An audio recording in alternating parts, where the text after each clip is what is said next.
I get this question a lot. How do you hook set from a kayak?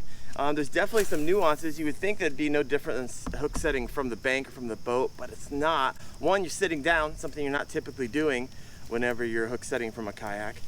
Two, your kayak's constantly moving by the wind, which throws a few nuances in there. Number three, which I think is the main one, some of you guys are fishing from sit-in kayaks. So you're down in the boat and your elbows are almost inside of a rim, making it very difficult to hook set properly. These are all issues when you're trying to hook set from a kayak, so I'm gonna walk you through how to do that correctly, and two, give you a tip. If you stick around to the end, I'm gonna share with you the most common missed hook set and hopefully give you an advantage from all the other kayak anglers out there. Tip number one, you guys, you have to keep your elbows tight when you hook set. See, a lot of guys, when their rod loads up, they try to set the hook with their elbows extended, and the problem is when you do that, you don't have enough leverage, you're not transferring enough power to your hook.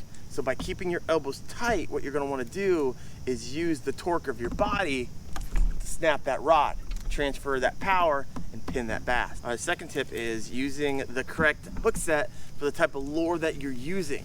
Not every single hook set requires a rip the lips off the bass type of hook set. Hook set differently when you're fishing a jig, say if you were fishing a drop shot. I'm not gonna take a deep dive here, but you should learn what type of hook set is appropriate for the type of lure that you're using. Tip number three, this is a problem especially for kayak anglers, because a lot of time whenever you're fishing, if it's a little bit windy, that wind sometimes is blowing at your back and blowing your kayak closer to your lure.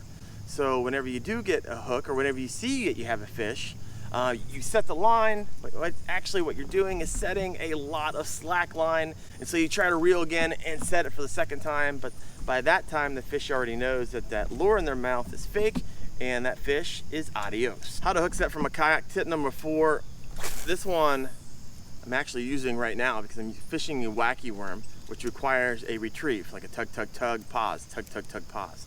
A lot of times when guys and girls are out there fishing, they tug past 2 o'clock into 3 o'clock and 4 o'clock, and when that bass hits it, they have no leverage to set the hook. So the tip here is whenever you're fishing and you're retrieving, make sure to keep that rod between noon and 2. So whenever you do get a hit, you actually have some leverage to set that hook. Another tip for why you may be losing bass on your hook set, and this one's really simple, bring in your lure and check your hook. And what you're going to quickly do is just do a fingernail test, run that hook along your fingernail. If it leaves a white line, you're good to go. If it does not leave a white line, you have a dull hook, you need to change that out, and you might pick up more bass on your hook set. Another reason you might be losing bass in your hook set is you might actually see the fish hit your lure. So a good rule of thumb here is to make sure that your rod loads up before you set that hook, or a lot of times you're gonna miss that bass. Another tip here why you might be losing bass on your hook set is you don't have the appropriate rod action and power for the line and lure that you're using. I'm not gonna take a deep dive here. I did a video on this explaining rod action and rod power and how that should inform the type of line, lure, and fish you're trying to catch. Another reason you might be losing fish from your hook set off your kayak is because of your fishing line. All right, first let's talk about your monofilament.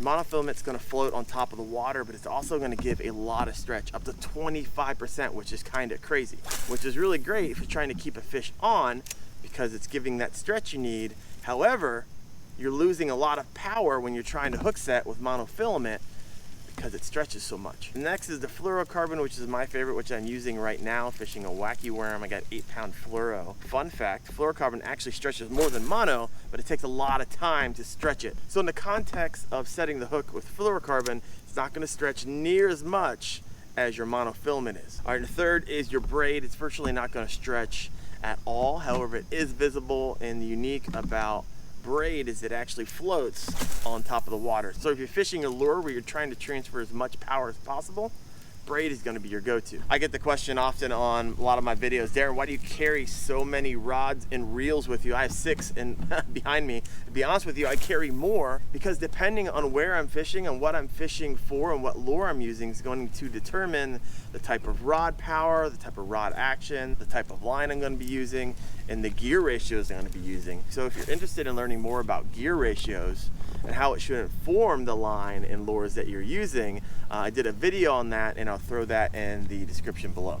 Another reason you might be losing bass from your hook set is the type of lure you're using. Now, if you're setting the hook on a size 1 octopus hook for a bass, that's going to require a different type of hook set than if you're trying to bury a really thick gauge wire, say a jig, into a bass, which is going to require more torque and more power. All right, now I'm going to share with you the most common missed hook set, and that is the frog. And the reason why is a lot of guys, when you're fishing a frog, you'll see that bass smash that frog, and our reaction time as humans is around 0.25 seconds. Well, that's not enough time for that bass to rearrange that frog or that bluegill in their mouth, because they don't want to swallow it backwards, right? They want to swallow their bait head first, and it's going to take them more than 0.25 seconds to do that. So a rule of thumb here is whenever you're fishing a frog, you see the hit, give it a full Mississippi before you set that hook, and you will pin more bass. And here's that video on rod action versus power that I promised you. Thanks guys, see ya.